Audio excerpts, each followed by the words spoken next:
Luc 21, verset 36. Contexte et sens. Le verset « Veillez donc et priez en tout temps, afin que vous ayez la force d'échapper à toutes ces choses qui arriveront et de vous tenir debout devant le Fils de l'homme. » Contexte historique. Ce verset clôt le discours de Jésus sur la fin des temps. Luc 20 et 1 verset 5 à 36. Prononcé au temple de Jérusalem, quelques jours avant sa mort, vers 30 à 33 après Jésus-Christ. Jésus répond à deux questions concrètes. Quand le temple sera-t-il détruit et quels signes annonceront la fin? Son discours vise deux horizons à la fois.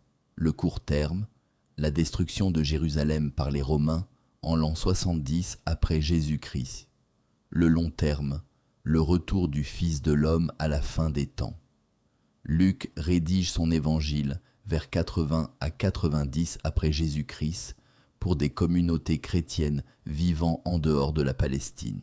Il adapte ce discours à des gens qui vivent dans un empire romain stable, non sous une persécution directe, mais exposés à l'indifférence et aux distractions du quotidien.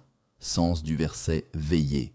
Le verbe grec agrypnite signifie « rester éveillé ». C'est l'opposé de l'engourdissement évoqué au verset 34, l'ivresse, les soucis et la routine qui anesthésie. Prier en tout temps, ce n'est pas une formule magique, c'est rester orienté vers Dieu plutôt que vers ses propres angoisses.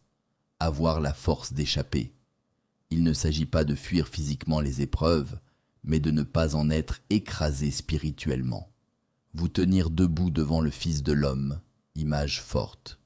Au verset 28, Jésus dit déjà « Redressez-vous, relevez la tête ».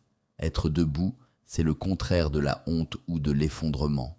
C'est une posture de dignité au moment du jugement. Ce que cela dit concrètement. Le verset ne s'adresse pas seulement aux croyants en crise. Il s'adresse aussi à ceux qui risquent de s'endormir dans le confort. La vigilance dont parle Jésus est une attention de fond. Ni anxiété, ni agitation. C'est simplement rester présent à ce qui compte, chaque jour.